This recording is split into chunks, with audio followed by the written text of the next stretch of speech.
चलिए तो good evening. सब लोग खुश हैं कि ठंड ज़्यादा पड़ रही है और ठंड का सीज़न थोड़ा सा लंबा हो गया इस बार। अच्छी बात है, ठंड का सीज़न थोड़ा लंबा होना चाहिए। बहुत सारी अफवाहें फैलती हैं, कई बार लोग कहते हैं ग्लोबल वार्मिंग हो रही है। ग्लोबल वार्मिंग का मतलब सब कुछ गर्म हो रहा है, यानी अंटार्कटिका अंटार्कटिका की बर्फ़ पिघल रही है और गर्मी ज़्यादा पड़नी चाहिए, लेकिन आजकल ठंड थोड़ा ज़्यादा पड़ रही है। तो लगता है ग्लोबल वार्मिंग की बजाय ग्लोबल कूलिंग हो रही है। ये ग्लोबल वार्मिंग या ग्लोबल कूलिंग नहीं, ये क्लाइमेट चेंज है। जलवायु परिवर्तन जिसको कहा जाता है, इसके कई सारे कारक होते हैं। कभी समय रहा तो आराम से उस पर बातचीत करेंगे। हम लोग जलवायु की बात नहीं, हम लोग इतिहास की बात कर रहे थे, और कल की क्लास में आपको इतिहास के बारे में कुछ बेसिक चीज़ें आपको बताया था कि जो रिवीजन करने का हमारा तरीका होता है कि अलग अलग तरीकों से हम लोग रिवीजन करते हैं। तो मॉडर्न हिस्ट्री के रिवीजन के लिए हमने बताया था कि हम लोग अब गवर्नर जनरल वाइसराय को लेकर चलेंगे, ताकि आपका रिवीजन क्या हो जाए, आसानी से हो जाए। तो उसी बात को ध्यान में रखते हुए आज की क्लास में हम लोग गवर्नर जनरल और वायसराय जो ब्रिटिश थे उनके बारे में बातचीत करेंगे। पिछली क्लास में आपको क्लाइव के बारे में बताया था कि कैसे क्लाइव ने ब्रिटिश साम्राज्य की नींव डाली, कि कैसे बंगाल में प्लासी का युद्ध हुआ और प्लासी के युद्ध के बाद सब कुछ क्लाइव ने किया। और क्लाइव की जो भारत में गवर्नरी रही वो 2 बार रही। जब 1757 में अंग्रेजों ने प्लासी की लड़ाई लड़ी, तो उसके पहले उस समय बंगाल में अंग्रेजी प्रमुख जो हुआ करता था उसका नाम था ड्रेक। लेकिन क्लाइव ने प्लासी के मैदान में अच्छी भूमिका निभाई थी। तो सरकार ने प्लासी के मैदान में के बाद बंगाल का नियंत्रण किसको सौंप दिया? क्लाइव को। तो इसलिए क्लाइव ही बंगाल का पहला क्या बना? गवर्नर बना। और क्लाइव का जो शासनकाल था वो 2 हिस्सों में था, 1757 से 60, यानी प्लासी की लड़ाई के बाद 60, और 60 के बाद वापस चला गया। और फिर बाद में जब बक्सर का युद्ध हुआ तो इलाहाबाद की संधि के लिए 65 से 67 तक ये वापस आया। और इसके समय की खास खास बातें आपको बताए थे कि यही बंगाल का पहला गवर्नर था, और बक्सर की विजय के बाद दोबारा इसको भेजा गया, और इसी ने बंगाल, बिहार और उड़ीसा की दीवानी प्राप्त की इलाहाबाद की संधि के द्वारा। इसी ने आपको कल बताया था कि व्यापार समिति कंपनी के कर्मचारियों के लिए सोसाइटी फॉर ट्रेड बनाया, और इसमें नमक, सुपारी और तंबाकू के व्यापार का एकाधिकार कंपनी के कर्मचारियों के पास रखा था। इसी के समय व्हाइट म्यूटिनी कहा जाता है, श्वेत विद्रोह हुआ, कि जब कंपनी के अंग्रेज अफसरों ने दोहरे भत्ते को लेकर अंग्रेज अफसर और सिपाहियों ने विद्रोह कर दिया था। हालांकि उस विद्रोह को क्लाइव ने दबा दिया। ठीक। क्लाइव ने ही द्वैत शासन की नींव डाली थी। द्वैत शासन में आपको बताया था कि जो रेवेन्यू सिस्टम था बंगाल का वो अंग्रेजों ने अपने हाथ में ले लिया था, और नवाब जो था उसको निजामत देती थी, जबकि नवाब के पास कोई शक्तियाँ नहीं थी। तो वहीं से बंगाल की खुली लूट शुरू होती है। और इसी के बाद बंगाल में जो भयंकर स्थिति पैदा की इन अंग्रेजों ने, और ये इतनी खराब व्यवस्था थी कि जब वॉरेन हेस्टिंग जैसा गवर्नर जनरल भारत में आया, तो उसने आते ही द्वैत शासन यानी डायरक्यू को क्या किया? समाप्त किया। फिर क्लाइव के बाद, और बताया था क्लाइव ने ही इंग्लैंड में जाके क्या किया था? सुसाइड कर लिया था, आत्महत्या कर ली थी। क्लाइव के बाद अगला गवर्नर कौन बना? हॉलवेल। हालांकि हॉलवेल सब्सिट्यूट था, स्थानापन्न था। हॉलवेल के बना। हॉलवेल के बाद आया वेंसीटार्ड। तो बक्सर युद्ध के समय अगर कहा जाए कि बंगाल का गवर्नर कौन था? वेंसीटार्ड था। उसके बाद फिर क्लाइव दोबारा आया। फिर वेरेलस था। फिर कर्टियर था। और कर्टियर के समय 1770 में बंगाल में एक भयंकर वाला अकाल पड़ा, सूखा पड़ा, भयानक वाला। चलिए, इसके बाद अगला जो गवर्नर था वॉरेन हेस्टिंग, 1772 से 74 तक, ये 2 साल का शासनकाल आपको दिखाई दे रहा है। तो ये 2 साल तक ये केवल बंगाल का क्या था? गवर्नर। अभी हम लोग क्या देख रहे हैं? बंगाल का गवर्नर। इसी के समय ये जब आया तो आते ही इसने बंगाल से क्या किया? द्वैत शासन जो क्लाइव ने शुरू किया था वो इतनी खराब व्यवस्था थी कि वॉरेन हेस्टिंग्स ने उसको क्या किया? समाप्त कर दिया। और इसी वॉरेन हेस्टिंग्स के समय 1773 का रेगुलेटिंग एक्ट आया। कौन सा एक्ट आया?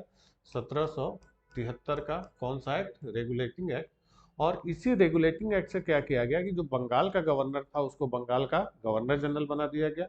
तो वही बंगाल का पहला गवर्नर जनरल कौन बना? Warren Hasting. अब तक हम लोग बंगाल के गवर्नर देख रहे थे, अब बंगाल का क्या हो गया? Governor general. तो बंगाल का पहला गवर्नर जनरल कौन बना? वॉरेन हेस्टिंग्स, 1774 से 85 तक। हालांकि वॉरेन हेस्टिंग्स 1772 में आ चुका था। तो 72 से 74 तक बंगाल का केवल गवर्नर था, और 74 से 85 तक बंगाल का गवर्नर जनरल, यानी इसका टोटल शासनकाल 1772 से 85 यानी 13 साल का था। ठीक है। लेकिन गवर्नर जनरल के रूप में कुल कितने साल रहा? 11 साल रहा। ठीक। तो रेगुलेटिंग एक्ट के तहत वारेन हेस्टिंग्स को बंगाल का पहला गवर्नर जनरल बनाया गया। अब इसके काल की प्रमुख घटनाएं क्या क्या रही, इसको ध्यान दीजिए। सबसे पहले इसने 1772 में बोर्ड ऑफ रेवेन्यू, राजस्व बोर्ड को स्थापित किया। और इसने जो कंपनी का खजाना था वो पहले मुर्शिदाबाद में था। कहाँ पर था? मुर्शिदाबाद। मुर्शिदाबाद से कंपनी के खजाने को कहाँ शिफ्ट किया उसने? कलकत्ता शिफ्ट कर दिया। तो कंपनी के खजाने को मुर्शिदाबाद से कलकत्ता किसने शिफ्ट किया था? वारेन हेस्टिंग्स ने। इसी ने भूमि सुधार के भी प्रयास किए और 1772 में 5 वर्षीय और 1777 में 1 वर्षीय भू राजस्व बंदोबस्त किया। इसका जो भू राजस्व व्यवस्था थी वो ट्रायल एंड एरर पर आधारित थी। ट्राई करता था, अगर एक नहीं चला तो दूसरे पर आता था। तो इससे बहुत ज़्यादा बदलाव किए, इसमें कोशिश कर रहा था भू राजस्व में बदलाव लाने की। इसके समय में कुछ न्यायिक सुधार हुए थे। न्यायिक सुधार का मतलब कि इसी के समय में 1773 के रेगुलेटिंग एक्ट में कहा गया था कि कलकत्ता में क्या बनाया जाएगा? Supreme court.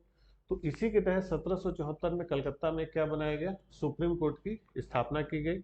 और इस सुप्रीम कोर्ट की स्थापना जब की गई तो इसके मुख्य न्यायाधीश कौन थे? Elijah Impey. तो Elijah Impey Calcutta supreme court के पहले क्या थे? मुख्य न्यायाधीश थे। और इसमें 3+1 का फॉर्मूला था, यानी एक चीफ जस्टिस और 3 अन्य न्यायाधीश। बाकी जो 3 जजेस थे कौन कौन थे? चैम्बर्स, लिमेस्टर और हाइट। तो ये जो चैम्बर्स, लिमेस्टर और हाइट, ये तीनों किसके थे? कलकत्ता सुप्रीम कोर्ट के जजेस थे। और चीफ जस्टिस कौन था? Elijah Impey. तो इसीलिए कहा जाता है कि भारत में जो जुडिशियल सर्विसेज है, न्यायिक सेवा है, न्यायिक सेवा का जनक किसको माना गया? वारेन हेस्टिंग्स को माना गया। इसी वारेन हेस्टिंग्स के समय 1773 में ही बनारस की संधि हुई थी, ट्रीटी ऑफ बनारस। और इस बनारस की संधि से प्रेरित होकर अवध के नवाब सिराजुद्दौला ने 1774 में रुहेलखंड पर अधिकार कर लिया। और इसके बाद 1775 में फैजाबाद की संधि हुई।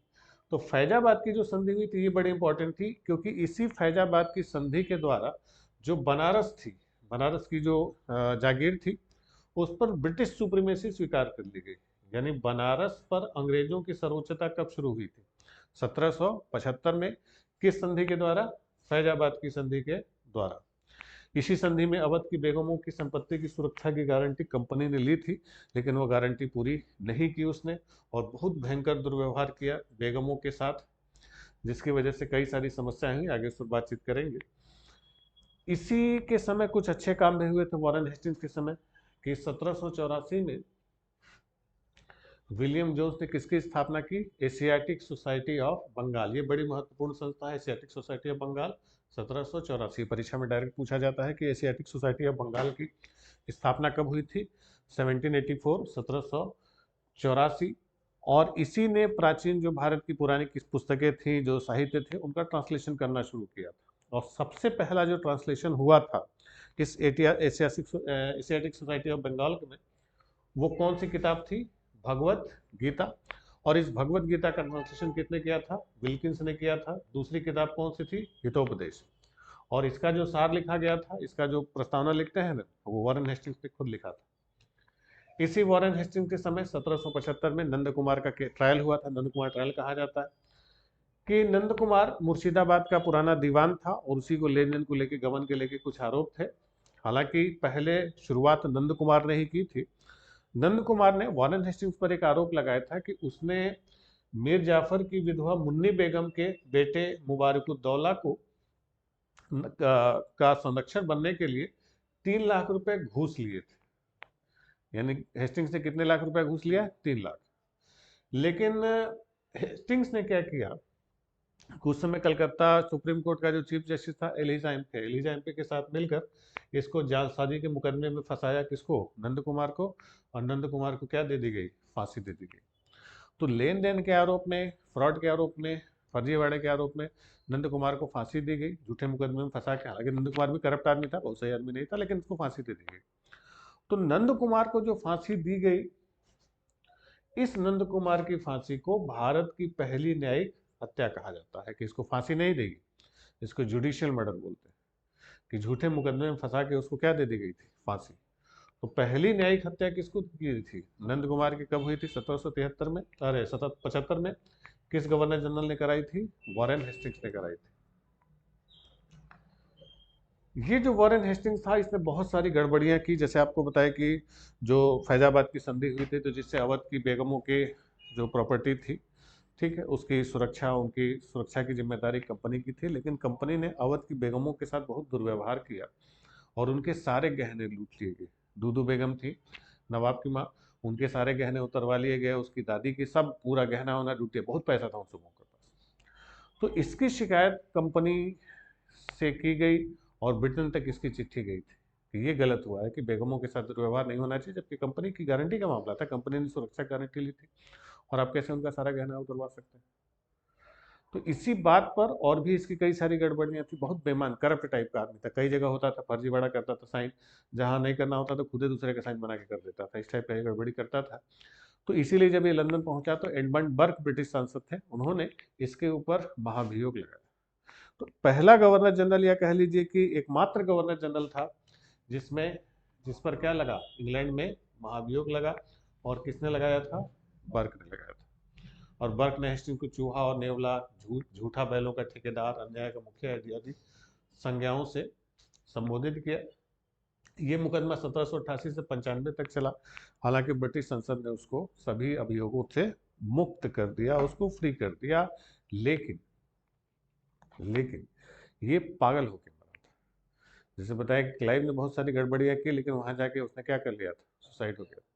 तो लंदन की सड़कों पर घूमते हुए ये पागल हो गया था और भटकते भटकते पागलों की तरह इसकी मौत हुई थी। तो उसकी बड़ी खराब मौत हुई थी वॉरेन हेस्टिंग्स की। तो सबसे गड़बड़ बेईमान था, लेकिन ये भारतीय भाषाओं का जानकार था, बंगाली में बात कर सकता था, अरबी फारसी की जानकारी थी इसको। और इसी के समय जो अभी आपको जब साहित्य के बारे में बताएंगे तो शिक्षा के इतिहास में इसका बड़ा योगदान रहा है कि इसी के समय जो कई सारे स्कूल, कॉलेजेस और सारी चीज़ों की स्थापना इसके समय में हुई थी। कलकत्ता मदरसा इसी के समय बनाया गया था, वॉरेन हेस्टिंग्स के समय। चलिए, वॉरेन हेस्टिंग्स जब 1786 में गया तो इसके बाद आता है कौन? कॉर्नवालिस। कॉर्नवालिस का शासनकाल कब से कब तक रहा? 1786 से 93 तक। कॉर्नवालिस दास व्यवस्था पर रोक लगा दी इसने 1789 में, दासों के व्यापार पर क्या किया? रोक लगा दिया। इसी ने सिविल सर्विसेज की शुरुआत की। तो भारत में जो फादर ऑफ सिविल सर्विसेज कहा जाता है, सिविल सेवा का जनक किसको कहा जाता है? कॉर्नवालिस को कहा जाता है। हालांकि पहले सिविल सेवा जो थी इसमें कॉम्पिटिटिव एग्जाम नहीं होता था। एग्जामिनेशन कब शुरू होने लगा? 1853 से, ठीक है। पहले ये परीक्षा सिविल सेवा की कहाँ होती थी? इंग्लैंड में होती थी। 1923 से ये परीक्षा कहाँ होने लगी? भारत में। और भारत में सबसे पहले जो पेपर हुआ था सिविल सर्विसेज का, इलाहाबाद में हुआ था। तो इलाहाबाद में 1923 में हुआ था, ठीक। हालांकि जब सिविल सेवा शुरू हुई तो उसमें भारतीयों को भाग लेने की परमिशन नहीं थी। पहले भारतीय जो सिविल सेवा की परीक्षा में पास हुए थे वो कौन थे? सत्येंद्र नाथ टैगोर, जो रविन्द्रनाथ टैगोर के भाई थे। सुरेंद्र नाथ बनर्जी, एस एन बनर्जी भी सिविल सेवा में शामिल हुए थे, लेकिन जब ये असम के कलेक्टर थे तो उन्हें सस्पेंड कर दिया गया था। सिविल सेवा में बड़ा भारतीयों के साथ भेदभाव होता था। चलिए, अरविंदो घोष जो थे, अरविंदो घोष भी सिविल सेवा में सेलेक्ट हुए थे, लेकिन उनको घोड़े से बड़ा डर लगता था। तो घोड़े से डर लगने की वजह से इनको सिविल सेवा से हटा दिया गया था, ठीक है। सुभाष चंद्र बोस 1919 में सिविल सर्विसेज में शामिल हुए थे, चार चौथे रंग के थे, लेकिन पास करने के बाद उन्होंने क्या किया? असहयोग आंदोलन में हिस्सा लिया और सिविल सर्विसेज से रिजाइन कर दिया था। पहले इस परीक्षा की अधिकतम आयु सीमा कितनी थी? 23 साल थी, जिसको लिटन ने घटा के कितना कर दिया था? 19 साल कर दिया था, ताकि भारतीय लोग कम जा सके, लेकिन भारतीयों में कोई कमी नहीं हुई। इसी कॉर्नवालिस को भारत में पुलिस सेवा का भी क्या कहा जाता है? जनक कहा जाता है। कि हर 10 किलोमीटर पर पुलिस थानों की स्थापना, सुपरिटेंडेंट ऑफ पुलिस, ये सारे पद किसने बनाए थे? कॉर्नवालिस ने। तो भारतीय सिविल सेवा और पुलिस सेवा का जनक किसको माना गया? कॉर्नवालिस को। जबकि जुडिशियल सर्विसेज, न्यायिक सेवा का जनक किसको माना जाता है? वॉरेन हेस्टिंग्स को माना जाता है, ठीक। इसके बाद इसी ने 1793 में स्थायी बंदोबस्त शुरू किया। स्थायी बंदोबस्त यानी इसी स्थायी बंदोबस्त को क्या कहते हैं? जमींदारी, जिसके द्वारा जमीनों पर सारे अधिकार किसको दे दिए गए? जमींदारों के। तो बंगाल, बिहार, बनारस, इस समय क्या था? जमींदार मान लिया गया। तो जमींदारी या स्थायी बंदोबस्त किसने शुरू किया था? कॉर्नवालिस ने। कब शुरू किया था? 1793 में। इसी कॉर्नवालिस ने 1793 में कॉर्नवालिस कोड लागू किया और ये शक्तियों के पृथककरण का सिद्धांत पर था। इसने कर तथा न्याय प्रशासन को अलग कर दिया कि न्याय करने वाला व्यक्ति अलग होगा, कर वाला व्यक्ति अलग होगा। पहले क्या होता था, एक ही कलेक्टर होता था, वही टैक्स भी वसूलता था और वही जुडिशरी भी काम करता था, उसको उसने क्या किया, अलग कर दिया। अब ये जो कॉर्नवालिस था ये बहुत बड़ा गवर्नर जनरल था, और इसका जो शासनकाल था एक बार नहीं था, 2 बार था। पहले जब आया तो जब 1793 में वापस चला गया तो इसको दोबारा वापस भेजा गया था 1805 में, और वही 1805 में जब ये दोबारा आया तो जा रहा था, रास्ते में गाजीपुर में इसकी मौत हो गई। तो इसका मकबरा कहाँ पर है, गाजीपुर में मकबरा है। किसका मकबरा, कॉर्नवालिस का। कॉर्नवालिस का इतिहास में और भी कई कारणों से बड़ा उल्लेख दिखाई देता है हमें, कि कॉर्नवालिस आपको बता दें भारत आने से पहले ये अमेरिका में भी था। अमेरिका भी अंग्रेजों का उपनिवेश हुआ करता था। तो जब अमेरिकी स्वतंत्रता संग्राम हुआ, जब अमेरिका के लोगों ने संघर्ष किया ब्रिटेन के खिलाफ, तो उस समय ब्रिटेन का गवर्नर जनरल वहां पर कॉर्नवालिस ही था, और कॉर्नवालिस ने ही वहां पर सरेंडर किया था, उसके बाद वो वापस आया था। तो फिर भारत इसको भेजा गया। तो भारत से पहले अमेरिका का भी गवर्नर जनरल कौन रह चुका था, कॉर्नवालिस रह चुका था। समझ गए। चलिए, कॉर्नवालिस के बाद अगला गवर्नर जनरल कौन आया, जॉन शोर। कब से कब तक था, 1793 से 98। तो ये जो जॉन शोर था, ये जो जमींदार थे उन्हीं को भूमि का वास्तविक स्वामी मानता था। इसकी अहस्तक्षेप की नीति थी, ये राज्यों के मामले में कोई इंटरफेयर नहीं करता था। ठीक। इसके बाद अगला जो महत्वपूर्ण गवर्नर जनरल बन के आया कौन, वेलेस्ली। तो वेलेस्ली या वेलेस्ली जो आया, इसका शासनकाल कब से कब तक था, 1798 से 1805। अब ये जो वेलेस्ली था, इसने एक सिस्टम को बड़ा डेवलप किया, और ये मात्र कितने साल की उम्र में बना था, 37 साल की उम्र में गवर्नर जनरल बना था। इसने सहायक संधि प्रणाली को भारत में पॉपुलर कर दिया, सब्सिडियरी अलायंस। कुछ लोग गलती से ये कह देते हैं कि सहायक संधि प्रणाली को वेलेस्ली ने शुरू की थी। शुरू इसने नहीं किया था, शुरू पहले ही हो चुका था, और इसको सबसे पहले फ्रांसीसियो ने इसकी शुरुआत की थी। इसको वेलेस्ली ने पॉपुलर किया। तो वेलेस्ली ने सहायक संधि को क्या किया, पॉपुलर किया। और ये किस लिए कर रहा था, कि भारत में अंग्रेजी सत्ता की श्रेष्ठता स्थापित करने और फ्रांसीसियों के भय को समाप्त करने के उद्देश्य से सहायक संधि प्रणाली को प्रचलित किया, प्रारंभ नहीं किया। ठीक है। इस संधि को स्वीकार करने वाले राज्यों के वैदेशिक संबंध अंग्रेजी राज्य के अधीन हो जाते थे, परंतु उनके आंतरिक मामलों में हस्तक्षेप नहीं किया जाता था। वो कहने के लिए था, लेकिन करते थे ये लोग खुद। तो सहायक संधि में क्या होता था, कि जैसे राजा है, ठीक, तो राजा का जो राज दरबार है उसमें ब्रिटिश रेजिडेंट रहेगा। ठीक।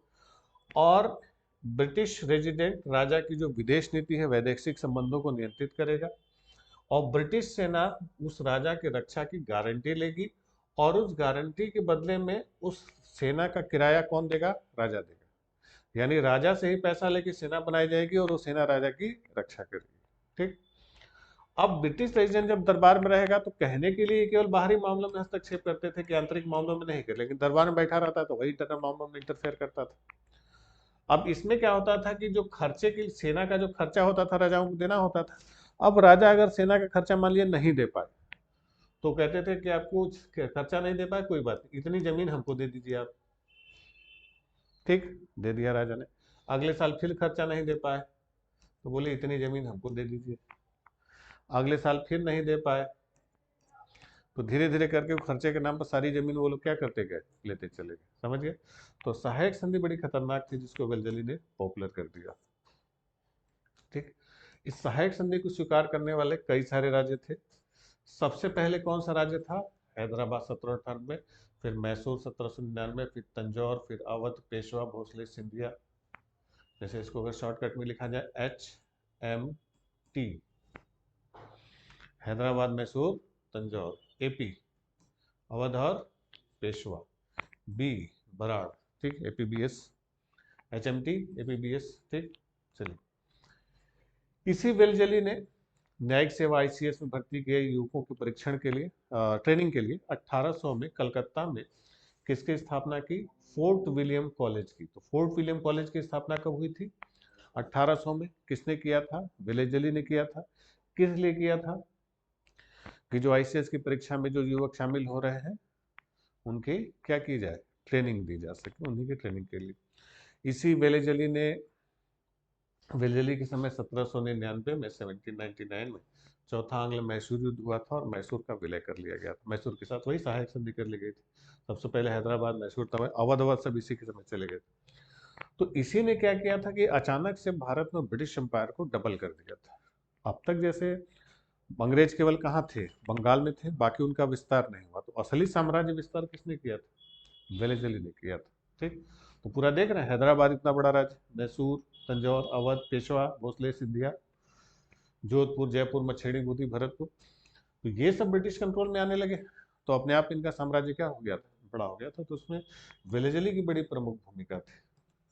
ठीक, वेलेजली के बाद अगला बंगाल का गवर्नर आया कौन? Sir George Barlow, 1805।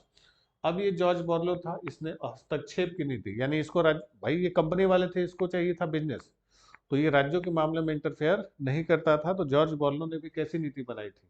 हस्तक्षेप की नीति, नॉन इंटरफेरेंस की पॉलिसी थी। और मराठों से भी इसने शांतिपूर्ण नीति अपनाई, कोई मराठों से झगड़ा वगैरह नहीं किया। इसके बाद आया मिंटो। मिंटो कब से कब तक था? 1807 से 13। तो मिंटो जो गवर्नर जनरल हुआ, तो इस मिंटो के समय की जो सबसे बड़ी घटना थी कि 1809 में अमृतसर की संधि हुई थी। कौन सी संधि हुई? अमृतसर। किसके साथ?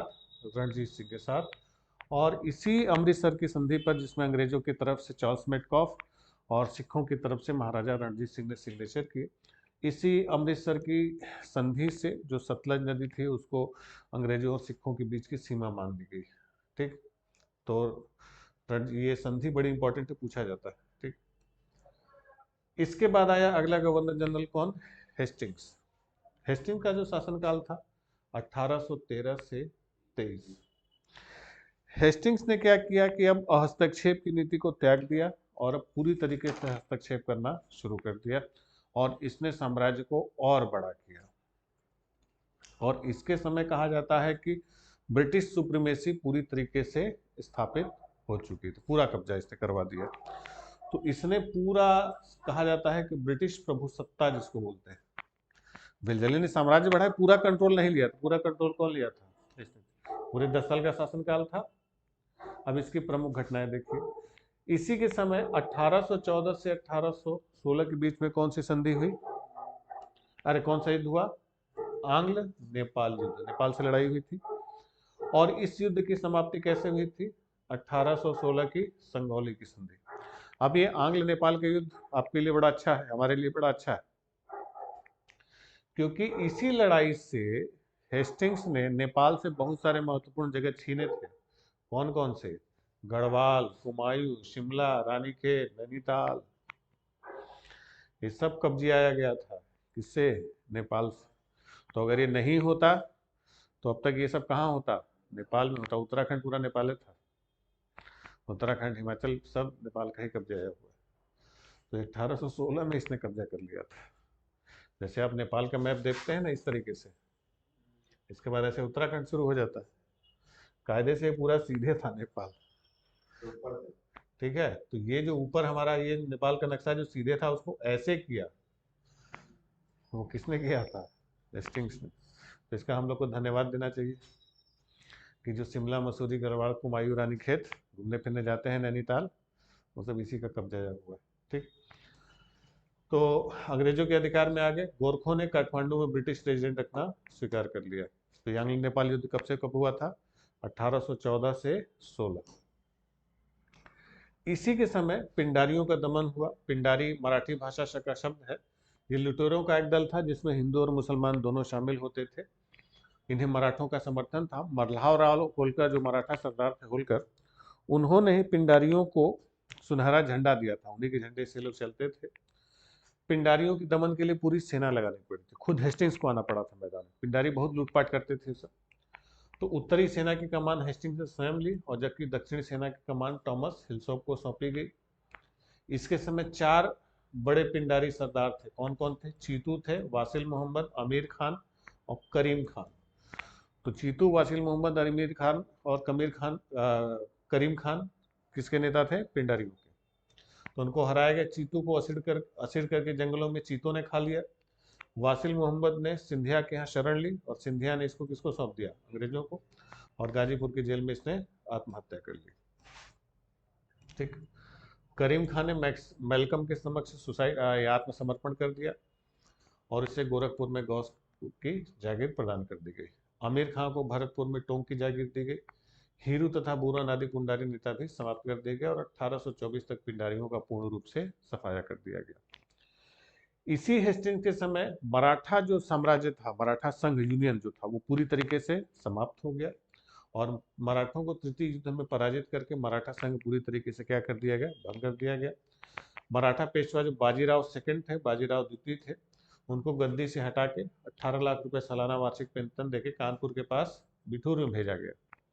तो यही जो बाजीराव सेकंड थे, इन्हीं के बेटे थे नाना साहब, जिन्होंने 1857 की क्रांति में भूमिका निभाई थी। ठीक। और सतारा की गद्दी जहां वो मराठे थे, वहां शिवाजी के वंशज प्रताप सिंह को सौंप दी गई थी। ठीक। इसके बाद अगला गवर्नर जनरल आया एडम्स। एडम्स जो 1823 में हेस्टिंग्स के जाने के बाद आया। तो एडम्स जो गवर्नर जनरल था, ये सब्स्टिट्यूट था, स्थानापन्न था। इसने क्या किया था कि उस समय जो राजा Ram Mohan Roy, James August Hickey वगैरह छोटे छोटे लोग थे, कुछ अखबार वगैरह चला रहे थे, पत्रकारिता की शुरुआत भारत में हो रही थी। तो उसमें कई बार ऐसा हुआ कि जो अखबार वगैरह छपे तो उसमें लोगों ने कंपनी की आलोचना कर दी। जब कंपनी की आलोचना कर दी तो इसने प्रेस पर क्या किया, प्रतिबंध लगा दिया। तो प्रेस पर प्रतिबंध लगाने वाला गवर्नर जनरल कौन था, एडम्स। इसके बाद अगला आया एमहर्स्ट। एमहर्स्ट कब से कब तक था, 1823 से 28 तक, 5 साल तक था। इसी के समय इसने मुगल बादशाह से मुलाकात की, बहादुर शाह जफर से, और अरे सॉरी अकबर सेकंड उस समय था मुगल बादशाह। तो हुआ ये था कि मुगलों को अंग्रेज पेंशन देते थे, तो पेंशन उनकी ठीक से मिलती नहीं, और ब्रिटिश अफसर भी अंग्रेजों मुगल बादशाह के साथ सही व्यवहार नहीं कर रहे थे। तो उसी पेंशन के लिए मुगल बादशाह ने पहले हेस्टिंग्स को बुलाया था, क्या कि हमसे मिलो, कुछ पेंशन के लिए बातचीत करनी है। तो हेस्टिंग्स को बुलाया गया, लेकिन हेस्टिंग्स गया नहीं। फिर एमहर्स्ट को बुलाया गया, तो एमहर्स्ट गया तो उसने मुगल बादशाह के जब दरबार में गया, न झुका, न सलाम किया, न सिजदा, न प्रबोस, कुछ नहीं, सीधे बराबरी पर लेवल पर मिला, हाथ मिलाया, हाउ डू डू बोला, थैंक यू बोल के चला गया। तो जब बिल्कुल बराबरी के लेवल पर मिला तो मुगल बादशाह को लगा यार बेइज्जती हो गई। तो उन्होंने इसी की शिकायत करने के लिए राजा राम मोहन राय को कहाँ भेजा, राजा की उपाधि देके लंदन भेजा था। ठीक। इसी एमहर्स्ट के समय पहला एंग्लो बर्मीज वॉर हुआ था, आंग्ल बर्मा युद्ध। तो आंग्ल बर्मा युद्ध कौन से गवर्नर जनरल के समय हुआ था, एमहर्स्ट के समय। कब से कब तक हुआ, 1824 से 26। और इस युद्ध का समापन कैसे हुआ था, यांडाबू की संधि से। तो यांडाबू की संधि किस युद्ध के लिए हुई थी, आंग्ल बर्मा युद्ध। इसके समय में 1824 में बैरकपुर छावनी में सैनिकों ने विद्रोह किया, क्योंकि जो भारतीय सैनिक थे वो बर्मा जाकर लड़ाई लड़ने के मूड में नहीं थे, क्योंकि उस समय भारतीय जो धर्म था उसमें समंदर को पार करना अधर्म विधर्मी माना जाता था, और कुछ सिपाही जो लौट के आए थे उनका सोशली बाइकआउट किया गया। तो भारतीय सिपाहियों ने बर्मा जाके लड़ाई लड़ने से इनकार कर दिया था, सिपाहियों ने विद्रोह कर दिया था, हालांकि उस विद्रोह को दबा दिया गया था। ठीक। तो सिपाहियों का विद्रोह किसके समय हुआ था, एमहर्स्ट के समय। अगला गवर्नर जनरल आया विलियम बेंटिक। जो विलियम बेंटिक गवर्नर जनरल बना, इसका शासनकाल कब से कब तक था, 1828 से 35 तक। विलियम बेंटिक भारत के गवर्नर जनरल बनने से पहले 1833 में मद्रास का गवर्नर रह चुका था, और पहले भी, यानी पहले ये मद्रास का गवर्नर था कब, 1803 में। फिर बाद में 25 साल बाद 1828 में इसको भारत का गवर्नर जनरल, अरे बंगाल का गवर्नर जनरल बनाया गया।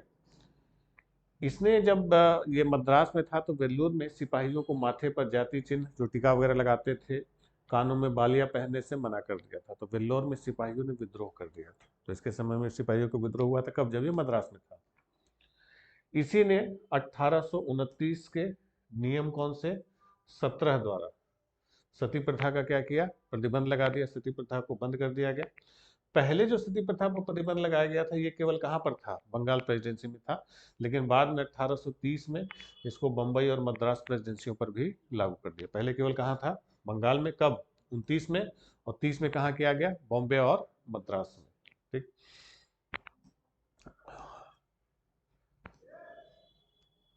इसी के समय ठगी प्रथा का अंत किया। ठगी प्रथा का अंत किसने किया, विलियम बेंटिक ने किया, और इसके लिए उसने किसको अपॉइंट किया था, कर्नल स्लीमैन को अपॉइंट किया गया था। तो ये ठगों का अंत था वो किसने करवाया, कर्नल स्लीमैन ने। और 1830 तक ठगों का क्या किया गया, अंत कर दिया गया। फिर 1833 के चार्टर एक्ट 87 की धारा द्वारा योग्यता को ही सेवा का आधार स्वीकार कर लिया गया था। जैसे पहले क्या था कि जैसे जो परीक्षाएं या कंपनी की नौकरी होती थी तो उसमें योग्यता नहीं ध्यान में दिया जाता था, आप अंग्रेज हैं या इलीट क्लास। अब कहा गया कि नहीं, अब किसी भी भारतीय नागरिक को उसके धर्म, जन्म स्थान, जाति या रंग के आधार पर किसी पद से वंचित नहीं रखा जाएगा।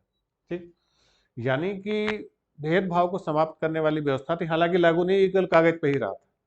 कोर्ट ऑफ डायरेक्टर ने विरोध किया, ये प्रथा पर ये नियम लागू नहीं हो पाए, लेकिन था कि कागज में आ चुका था कि अब भेदभाव रहित व्यवस्थाएं भारत में बनाई जाएंगी। ठीक? अंग्रेजी को भारत की शिक्षा का माध्यम किसने बनाया, विलियम बेंटिक ने। 7 मार्च 1835, ये जो 7 मार्च 1835 है, इसकी शुरुआत होती है 2 फरवरी 1835 से, और इसी 2 फरवरी 1835 को क्या आया था, मैकाले का घोषणा पत्र। तो इसी मैकाले के घोषणा पत्र में कहा गया कि अब भारत में शिक्षा का माध्यम क्या होगा, अंग्रेजी होगा। 2 फरवरी को मैकाले का घोषणा पत्र आया और उसको मंजूरी कब मिली, 7 मार्च 1835 में, और यही भारत में अंग्रेजी को भारत में उच्च शिक्षा का माध्यम मान लिया गया। बेंटिक ने ही कलकत्ता में मेडिकल कॉलेज की नींव डाली। कलकत्ता मेडिकल कॉलेज की नींव किसने डाली थी, बेंटिक ने। ठीक, अर्थव्यवस्था अव्यवस्था का आरोप लगा के इसने 1831 में मैसूर और 1834 में कुर्ग और कछार रियासतों को क्या किया, मिला लिया। कुर्ग, कछार और मैसूर का विलय किसने किया था, विलियम बेंटिक ने किया था। इसी ने ही संभागीय आयुक्त यानी कमिश्नरी जो सिस्टम था वो इसी ने शुरू किया था, किसने, विलियम बेंटिक ने ही शुरू किया था। ठीक, अब ये जो विलियम बेंटिक हमें दिखाई देता है, तो इस विलियम बेंटिक का नाम सुनते ही बड़े हम लोग इमोशनल हो जाते हैं कि इसने बड़े सारे अच्छे काम किए, कि सती प्रथा को खत्म कर दिया, या अंग्रेजी शिक्षा व्यवस्था पर इसने काम किया, थोड़ा लिबरल माना जाता है, उदारवादी माना जाता है। जब शिक्षा व्यवस्था की बात आई, जब एजुकेशन सिस्टम की बात आई, तो शिक्षा व्यवस्था में जैसे बताया कि 2 फरवरी 1835 को मैकाले का घोषणा पत्र आया, तो इसके लाने के लिए जो व्यवस्था की गई थी, जो शिक्षा की व्यवस्था की गई थी, उसमें यह था कि 1833 में इसी विलियम बेंटिक के समय 1833 का चार्टर एक्ट आया था। कौन सा एक्ट आया था, चार्टर एक्ट। तो इस चार्टर एक्ट में कहा गया था कि अब ईस्ट इंडिया कंपनी भारत में शिक्षा पर प्रति वर्ष 21 लाख रुपया खर्च करेगी। कंपनी भारत में शिक्षा पर कितना खर्च करेगी, 21 लाख रुपया। अब 21 लाख रुपया खर्च करने की बात कही गई थी हर साल, लेकिन उस समय एजुकेशन सिस्टम था नहीं, तो क्या खर्च करे, कैसे खर्च करे, ये नहीं समझ में आ रहा था। तो फिर ये हुआ कि शिक्षा व्यवस्था नहीं है भारत में, तो कहाँ खर्चा करेंगे, तो सरकार ने कहा शिक्षा व्यवस्था बनाई। तब इसने शिक्षा व्यवस्था की शुरुआत की। अब शिक्षा व्यवस्था जब लॉन्च की गई तो भारत में कौन सी शिक्षा व्यवस्था विकसित, इस पर बहस हुई। तो उस समय विलियम बेंटिक और उसका सहयोगी था जॉन शोर, उन लोगों का मानना था कि भारत में हम वही शिक्षा व्यवस्था विकसित करेंगे जो भारतीयों की पहले से पढ़ने की आदत है। संस्कृत है, साहित्य है, धर्म है, वेद है, पुराण है, बुद्धिज्म है, फिलोसफी, यानी जिसको प्राच्य शिक्षा कहते हैं।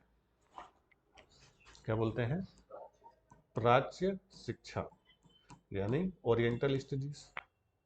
ठीक, लेकिन उसका जो विधि सचिव था मैकाले, उसका कहना था नहीं कि भारत में कैसी शिक्षा होनी चाहिए, मॉडर्न एजुकेशन, ब्रिटिश जो वेस्टर्न एजुकेशन सिस्टम जिसको कहते हैं, उसका मानना था, जो मैकाले था, कि भाई भारतीय की प्राच्य शिक्षा बिल्कुल बेकार है, कूड़ा करकट है।